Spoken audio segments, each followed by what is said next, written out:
আমি আমার জাতির জন্য, আর কাউকে দাওয়াত দেব না, ফুকও দেব না। তিনি কি বলছেন? একজন লোক, একজন মহিলা ইনজিলের ঈসা মসির বংশ না, বনি ইসরাইল না, আরব, তার মেয়েটাকে ভূতে ধরেছে। এখন যীশু খ্রিস্ট বললে ভূত চলে যায়, মেয়েটা এসে কাঁদছে, হুজুর আমার মেয়েটাকে ভূতে ধরেছে, আপনি একটু দোয়া করেন ভূতটা সেরে যাক। তিনি কথা বললেন না, খুব কান্নাকাটা করছে মেয়েটা। তখন ওনার শিষ্যরা বলল যে হুজুর ওকে একটু ফু দিয়ে দেন না। তিনি বললেন না, আমি বনি ইসরায়েলের হারানো মেষপাল ছাড়া কারোর জন্য প্রেরিত হয়নি। অর্থাৎ দিন তো দূরের কথা, তাবিজ কবজও, দোয়া দরুদও অন্যদেরকে দেওয়া যাবে না। এরপরে দেখেন ওই মেয়েটা আরো কাঁদছে। তখন উনি বলছেন কি, যে নিজের ছেলের খাবার, it is not me to take the children's bread and cast it to dogs, নিজের সন্তানদের রুটি নিয়ে কুত্তার দেওয়া ঠিক না। তার মানে বনি ইসরায়েল হলো ঈশ্বরের সন্তান, এটা আছে বাইবেলে, আর বাকিরা হলো কুত্তা। কাজে এই যে দিনের দাওয়া, দোয়া, তাবিজ, তদবির, ফু দিলে জেন চলে যায়, কোনো সুবিধাই অন্যদের দেওয়া যাবে না। কথা কি বুঝতে পেরেছে? এরা দাবি করে বিশ্বজনীনতা। অন্য কোনো ভারতীয় ধর্মেও অন্য কোনো মানুষকে ব্রাহ্মণ, শূদ্র, বৈশ্য, ক্ষত্র এর বাইরে কাউকে হিন্দু ধর্মে ঢুকানোর কোনো ব্যবস্থা নেই, কোনো বিশ্বজনীনতা দাবি নেই, কেউ দাবি করেননি। রসুলকে সৃষ্টি না করলে কোনো সৃষ্টি করা হতো না, এটা কোনো সহি হাদিস নয়। আমার হাদিসের নামে জালিয়াতি পড়েন। ওই খ্রিস্টানরা যেভাবে জাল ইঞ্জিল বানিয়েছেন, এগুলো ওরকম মুসলমানদের ভিতরে খ্রিস্টানি কায়দার জাল কথা বানানো। রসুল আউয়াল আখের কিনা, এটা ঠিক না। আনাল আউয়াল ওয়াল আখিরু, এটা মোটেও ঠিক না।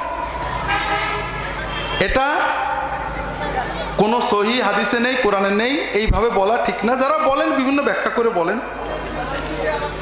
কোরআনে রসুলের শেষ নবী, তবে ঈসা জগতে আগমন নবী হিসেবে না উম্মত হিসেবে। তার অপূর্ণ রেসালতের বিষয়ে কি করবেন? তার অপূর্ণ রেসালত, তার রেসালত অপূর্ণ, এটা আপনাকে কে বলেছে? যদি কোনো খ্রিস্টান বিশ্বাস করে তার রেসালত, সে কাফের। আর যদি কোনো মুসলমান বিশ্বাস করে যে ঈসা নবীর রেসালত অপূর্ণ, সেও কাফের। কারণ আমরা বিশ্বাস করি সকল নবী তার রেসালত পালন করেছেন। কথা কি বুঝতে পেরেছেন? প্রশ্নটা আবারও বলি, প্রশ্নটা হচ্ছে মুহাম্মদ সাল্লাল্লাহু আলাইহি ওয়াসাল্লাম শেষ নবী, তাহলে ঈসা আবার যখন আসবেন তার রেসালত তো পূর্ণ হয়েছিল না, তার অপূর্ণ রেসালতে তাহলে কি হবে? কথা বুঝতে পেরেছেন? এই জিনিসটা খ্রিস্টান বললেও সে কাফের হয়ে যাবে, মুসলমান বললেও সে কাফের হয়ে যাবে। আল্লাহর কোন নবী তার রেসালত পূর্ণ না করে যাননি। কথা কি বুঝতে পেরেছেন? ঈসা আলাইহিস সালাম আসবে, এটা আমরা বিশ্বাস করি, কোরআনে স্পষ্ট না থাকলেও অগণিত হাদিস আছে। খ্রিস্ট ধর্মে ওরা বিশ্বাস করে, তবে তাদের বিশ্বাস সম্পূর্ণ ভিন্ন। যিশু বাইবেলে বলা হচ্ছে, যিশু খ্রিস্ট বলছেন তোমরা বেঁচে থাকতে আমি আবার চলে আসব। এই জন্য প্রথম যিশু খ্রিস্টের শিষ্যরা বিশ্বাস করত 40-50 বছরের ভিতরে কিয়ামত হবে। এই বসে আছে আর কেউ, এবং এই স্পষ্ট বলা আছে তোমরা বেঁচে থাকতেই হবে। সাধু পলের চিঠিতে আছে আমরা বেঁচে থাকতে হব। কিন্তু আমরা মুসলমানরা বিশ্বাস করি যে শেষ জামানায় কিয়ামতের আগে ঈসা মসিহ আসবেন। তিনি নবী হিসেবে, নবুয়তের দায়িত্ব শেষ। মনে করেন খালেদা জিয়া জিনেদায় আসবে প্রধানমন্ত্রী হিসেবে, ঠিক না ভাই? হ্যাঁ, জিনেদা আসলে তো প্রধানমন্ত্রী হিসেবে তো আসার উপায় নেই। কথা হলো তিনি সাবেক নবী হিসেবে আসবেন, তার রেসালত পূর্ণ করে, দায়িত্ব পূর্ণ করে তিনি চলে গেছেন। তিনি আসবেন এই উম্মতের দায়িত্ব পালনের জন্য। কোরআন নাজিল হওয়ার পর পূর্ববর্তী আসমানি কিতাব ধর্ম বর্তমানে বাতিল কিনা কোরআনের জবাব চাই। আগের ধর্ম বাতিল করার দরকার কি? আগের ধর্ম পাবো কোথায়? আগের ধর্মগুলোর গ্রন্থ সব বাতিল, জাল। মনে করেন ইনজিল শরীফের ভিতরে হাজার হাজার মিছে কথা, কন্ট্রাডিক্টরি। যেমন ঈসা নবীর নামে এই সমস্ত মিছে কথা। ঈসা নবী একজনের বাপ, দুইটো, এটা প্রশংসা, ঠিক না ভাই? একজনের দুটো বাপ, প্রশংসা তো। ইনজিলে আছে ঈসা মসির বাপের বাপ দুটো। যে ঈসা মসিকে নিয়ে ইনজিল লেখা, তার ভিতরে একজনের বাপ দুটো বানাই দিয়েছে। আগের ধর্ম পাবো কোথায়? সব নষ্ট হয়ে গেছে। হ্যাঁ, কোরআনে আল্লাহ সূরা মায়েদায় বলেছেন, ওয়ানজালনা আলাইকাল কিতাবা মুসাদ্দিকাল লিমা বাইনা ইয়াদাইহি মিনাল কিতাবি ওয়া মুহাইমিনান আলাইহি। আমি আপনার কাছে কিতাব নাজিল করেছি এর আগের কিতাবগুলোর সত্যতা বলতে এবং সেগুলোকে সংরক্ষণ নিয়ন্ত্রণ করতে। আগের কিতাবগুলো জাল হয়ে গেছে, ভুল হয়ে গেছে, মিথ্যা ঢুকে গেছে, কোরআনে সব জায়গায় আছে। কোনটা ঠিক কোনটা বেঠিক এটা কোরআন দিয়ে বোঝা যাবে। এজন্য কোরআন স্পষ্টই বলেছে যে আগের কিতাবগুলোর ভিতরে জালিয়াতি ঢুকেছে, গোমরাহি ঢুকেছে, বিভ্রান্তি ঢুকেছে, মিছে কথা ঢুকেছে এবং বর্তমান গবেষণা তা প্রমাণ করেছে। কারো সন্দেহ হলে বাইবেলটা নিয়ে আসেন, আমি অন্য কিছু লাগবে না দেখাই দেবো। বাক্সিতে ওরকম এক ইসাই মুসলমান ফ্রি কম্পিউটার শেখান। আমার শালা কম্পিউটার শিখতে যাই, গেলেই সেখানে শুধু আলেমদের নিন্দা আর খ্রিস্টান ধর্মের গল্প বলেন ফ্রি কম্পিউটারের নামে। তো এখন তিনি বলেন, যদি আমার এই কিতাবুল মুকাদ্দাস বাইবেলে কেউ একটা ভুল ধরতে পারে আমি ছিঁড়ে ফেলে দেবো। তা আমি আমার শালাকে বললাম যে ঠিক আছে, ওনাকে বাইবেলও ছিঁড়তে হবে না, খ্রিস্টান ধর্ম ত্যাগ করতে হবে না, উনি ওনার বাইবেলটা নিয়ে আমার কাছে আসবেন। উনি একটা ছেলে একটা, 10টা ছেলে 10টা, 100টা ছেলে 100টা, 1000টা ছেলে 1000টা ভুল শুধু ওই কিতাবুল মুকাদ্দাস থেকে আমরা বের করে দেব। এই জায়গা বলা আছে একজনের বাপের নাম এক, আর ওই জায়গা বলা আছে একজনের বাপের নাম আর এক। দুটোই কি সত্যি হতে পারে? হ্যাঁ, এই জায়গা বলা আছে একজনের 3 ছেলে অমুক অমুক নাম, আর এক জায়গায় বলা আছে 5 ছেলে, তার ভিতরে 3-এর নামই নেই। দুটোই সত্যি নাকি? পরে আর সে আসে না, তখন উড়ামোড়া করে। তো বিষয়টা হলো, আল্লাহ কোরআন কারিমে সূরা মায়েদায় বলেছেন এই কোরআন হলো আগের সব কিতাবের, সব ধর্মের সংরক্ষক। এটা দিয়ে সব মাপতে হবে, এটার সাথে যেটুকু মেলবে ঠিক, বাকিটা বুঝতে হবে জাল। এবং এটা বাস্তবতা। খ্রিস্টান গবেষকরা স্বীকার করেন যে তাদের ধর্মগ্রন্থ জাল, জালিয়াতি, মিথ্যা অনেক। আপনাদের বলি,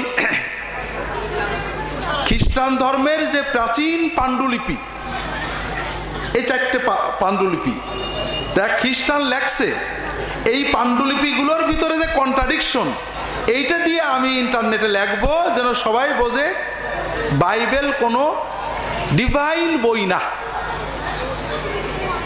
ঝিনাইদহ মার্কাজ মসজিদে মাইকে আজান না দিয়ে মুখে আজান দেয় কেন?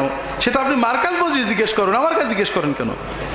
তবে আমি এইটুকু বলতে পারি, মুখে আজান দিলেও আজান হয়ে যায়। তারা এমন গুনার কাজ কিছু করেন না।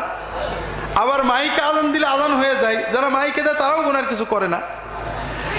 তবে আমাদের দৃষ্টিভঙ্গি হলো আজান দাওয়াত পাঠানোর জন্য, নেদা।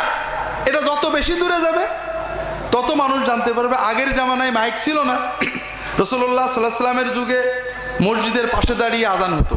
যখন মানুষ বেড়ে গেল, দোতলা বাজারের ভিতরে দোতলা বিল্ডিংয়ের উপর থেকে আজান দেওয়া হতো।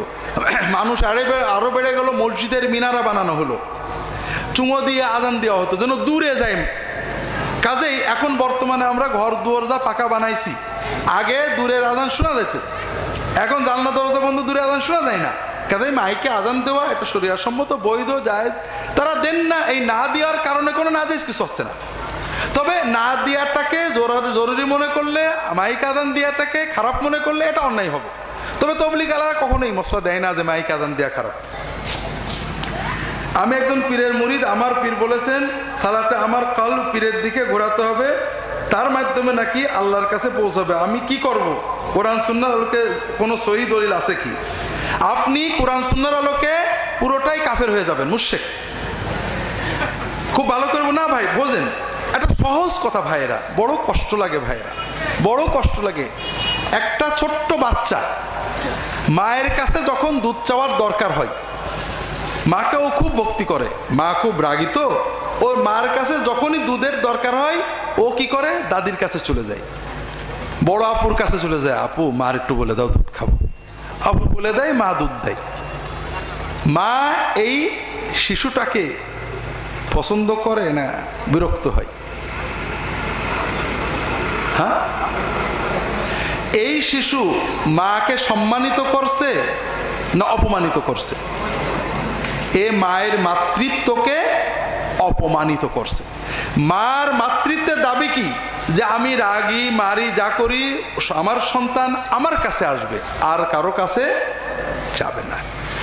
আল্লাহ, আল্লাহু আকবার, আমাদের মরহুম পীর সাহেব হুজুর বলতেন, আমার আল্লাহ কি খুড়া হয়ে গেছে যে আব্দুল কাদের জিলানীর কাঁধে ছুড়ে আমার কাছে আসতে হয়, যে আমি তার কর্মের ওসিলা দেব?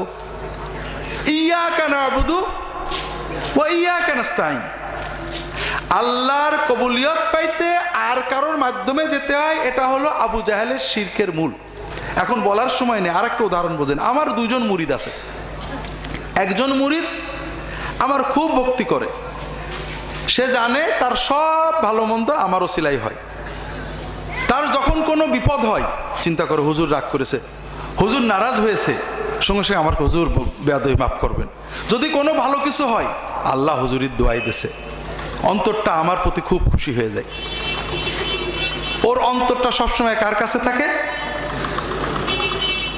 আর একজন মুরিদ আছে আমার, সে আমার কাছে আমল নেই, সে জানে হুজুর কিছুই না, হুজুর আমার আমল শিখে, সব কিছুর মালিক আল্লাহ।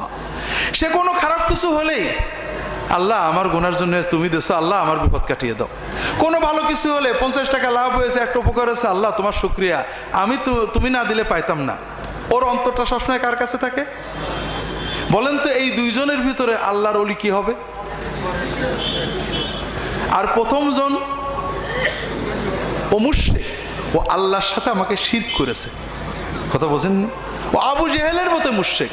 আবু জেহেল আল্লাহ এক মানত, আল্লাহর ইবাদত করত, হজ করত, শুধু বিশ্বাস করত, শুধু একটাই বিশ্বাস করত যে এই আল্লাহর নবী, অলি, পীর, পয়গম্বর, লাত, মানাত, উজ্জা, হবল, ইয়াগুস, ইয়াউক, সোয়া, নাস, ইব্রাহিম, ইসমাইল, জিবরাইল, মিকাইল, আজরাইল, এদের ওসিলা মাধ্যম ছাড়া আল্লাহর নেক নজর পাওয়া যায় না। কাজে এদের একটু বন্দনা তন্দনা করবো। হজ আল্লাহরই করতো, আবার যখন বন্দনা হতো তখন জিবরাইল, মিকাইল, আজরাইল, ইসরাফিল, লাত, মানাত ওদের বন্দনা করতো। কথাকে বুঝতে পেরেছেন? তো এই জন্য ভাইরা, ওসিলা শব্দটার অর্থ হলো নৈকট্য। আরবিতে ওসিলা মানে কিন্তু মাধ্যম না। আমরা দিনের ভিতরে 5 বার আল্লাহ তাআলার কাছে ওসিলা চাই। কার জন্য? নবীজির জন্য। খুব ভালো করে বোঝেন, আতে মোহাম্মদের ওসিলা দোয়া করি না আমরা আজানে? আল্লাহ মোহাম্মদকে ওসিলা দাও, তার মানে মোহাম্মদকে একজন পীর ধরিয়ে দাও নাকি? হ্যাঁ, মোহাম্মদকে একজন মাধ্যম দাও নাকি? মোহাম্মদ সাথে নৈকট্য দাও, তোমার সবচেয়ে নিকটবর্তী পজিশনটা দাও। আল্লাহ বলেছেন ইয়া আইয়ুহাল্লাযীনা আমানুত্তাকুল্লাহ, আল্লাহকে ভয় করো, ওয়াবতাগু ইলাইহিল ওসিলা, তার নৈকট্যের সন্ধান করো এবং আল্লাহর পথে জিহাদ করো। ঈমান, তাকওয়া, নৈকট্য, জিহাদ। ঈমান, তাকওয়া ফরজ ওয়াজিব, নৈকট্য মানে বেশি বেশি নফল আমল, নেকামল করা, আর জিহাদ মানে জিহাদ। এই 4টের মাধ্যমে আল্লাহর ওলি হওয়া যাবে। এখন আমরা ওসিলা বানাইছি মাধ্যম, আর মাধ্যম ঠিক আছে, আল্লাহর নেকামল, আল্লাহর নৈকট্যের মাধ্যম। কোনো ব্যক্তি কারোর মাধ্যম হতে পারে না, চিন্তা করলে ঈমান চলে যাবে। হ্যাঁ, আপনি একজন পীরের কাছে গেছেন দিন শিখতে, এটা আপনার ওসিলা। আল্লাহ খুশি হবেন যে আমার দিন শেখার জন্য দৌড়ে বেড়াচ্ছে, আমল শেখার জন্য দৌড়ে বেড়াচ্ছেন। কিন্তু আপনি যদি মনে করেন এই ব্যক্তির কলব দিয়ে অথবা এই ব্যক্তির মাধ্যমে আমি জান্নাতে যাব, তাহলে আপনি ঈমানহারা হয়ে যাবেন। সবচেয়ে বড় কথা, আমরা ঈমান আনিছি লা ইলাহা ইল্লাল্লাহু মুহাম্মাদুর রাসূলুল্লাহ। ইবাদত করব কার? নামাজটা পড়ব কার জন্য? জিকির করব কার? আর তরিকাটা কার? নবীজির। আমার কথা হলো, সাহাবীরা কি যখন নামাজ পড়তেন নবীজির ধ্যান দিয়ে নামাজ পড়তেন? কোনো হাদিসে আছে? যদি হুজুর দিতে পারে আমি করব, নইলে করব না।